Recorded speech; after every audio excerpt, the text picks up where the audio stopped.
Ji sir. So I over have to यू। some questions here.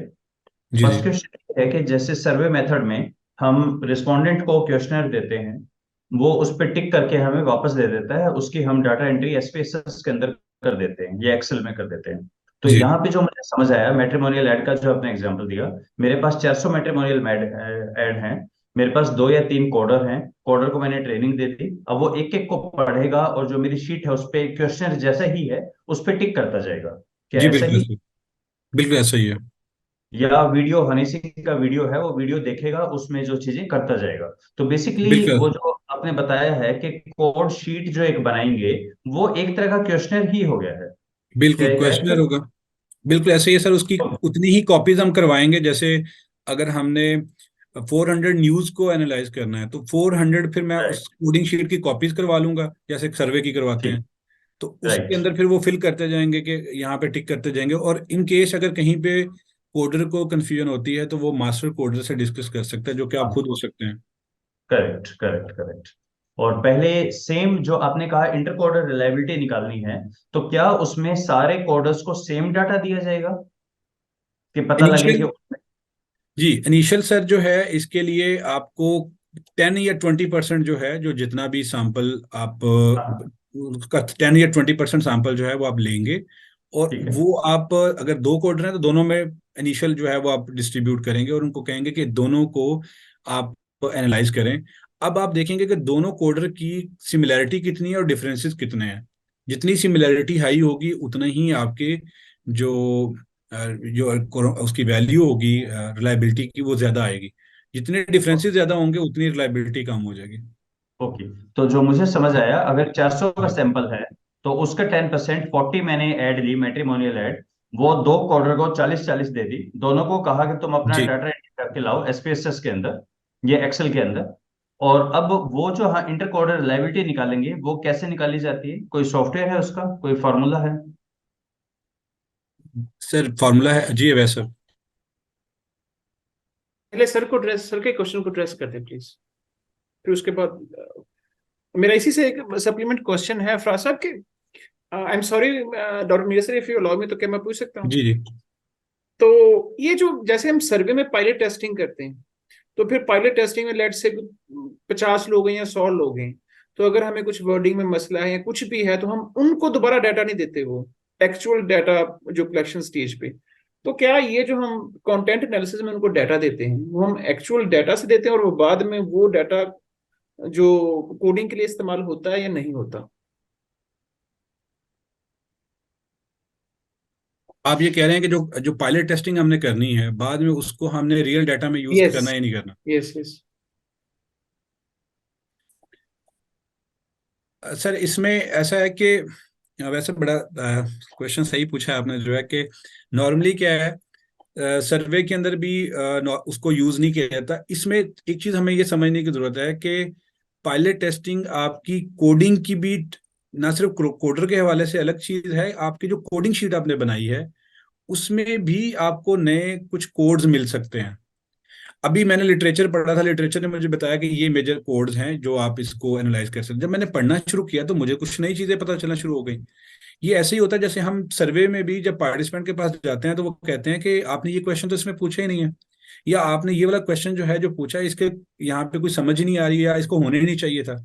तो वहां पे जिस तरह सिचुएशन है, सिमिलरली पायलट टेस्टिंग की कोडिंग के अंदर भी सिचुएशन है कि हमने इनिशियल जो डाटा लेना है उससे हमारी अपनी करेक्शन हो रही है, कोडिंग शीट की भी करेक्शन हो रही है, और हमारी अपनी अंडरस्टैंडिंग भी बन रही है कि किन चीज़ों को जैसा हम समझ रहे थे, क्या एग्जैक्टली जो जिन लोगों ने काम किया हुआ है, जिन्होंने न्यूज़ लिखी हुई है, वो उसके अंदर एग्जिस्ट करती है कि नहीं करती है। जैसे इन्वायरमेंट की आपने बात की है, तो इन्वायरमेंट जर्नलिज्म जो है, जो जर्नलिस्ट हैं वो क्या लिख रहे हैं, स्टोरीज जो हैं वो पॉजिटिवली लिख रहे हैं उसके बारे में, नेगेटिवली लिख रहे हैं। तो मैंने जो सोचा था, जो थीम्स मैंने बनाए थे, उसके अलावा भी तो हो सकती हैं चीजें जो उसके अंदर हो।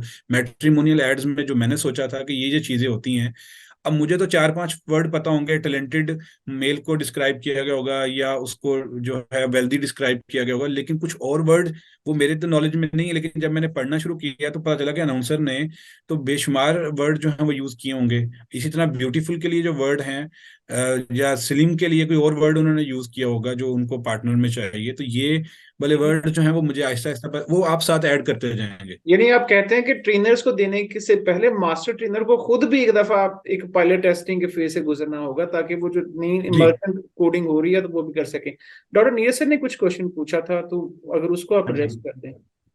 मेरा क्वेश्चन था इंटर कोडर जी रिलायबिलिटी के सर। लिए सॉफ्टवेयर है हमारे पास? जी सर, सॉफ्टवेयर भी है। और हम इसको जो है वो जो इसके क्रिप्टनडॉर्फ हैं उन्होंने एक जो है सॉफ्ट एक प्लगइन टाइप बनाया हुआ है, उसके साथ हम इसको कर सकते हैं। और या फिर इसके सिंपल फार्मूलाज हैं, वो इतने डिफिकल्ट नहीं है। वो सिंपल फार्मूला मैं आपको एक छोटी सी एग्जांपल जो है इसी पेपर में से दिखाता हूँ, जो मैट्रिमोनियल एड्स वाला है। इस पेपर हम्म। में जहाँ पे उन्होंने ये वाला पोर्शन लिखा है the for the final reliability calculation hmm. 120 ads were coded independently by two coders who were trained and familiar with the codebook. Hmm. These selected ads were equally split by the gender of the announcer and newspaper source. The Porter and Levine method of calculating squad pi was used to account for chance agreement. The reliability indicators revealed acceptable level in the range of 84 to 100 for all the coded variable.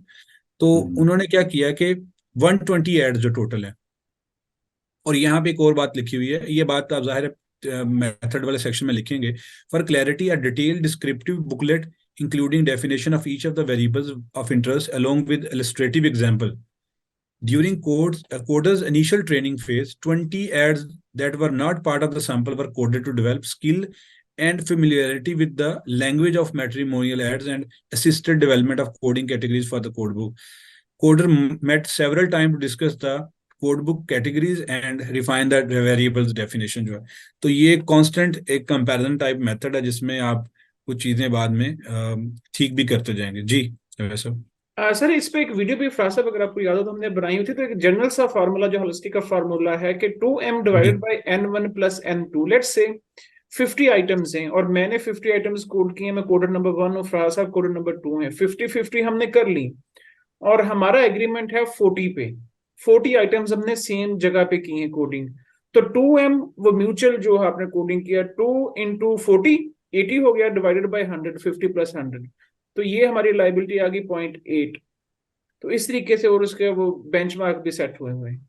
ये sir जो बता रहे हैं वैसे ये sir ये इसको आप मैं यहाँ बुक से भी दिखा देता हूँ। अब इस बुक के अंदर मैथ्स मीडिया रिसर्च के अंदर जितने भी तरीके हैं, जिसमें एक जो अभी वैसा ने बताया बेसिकली वो ये फार्मूला है।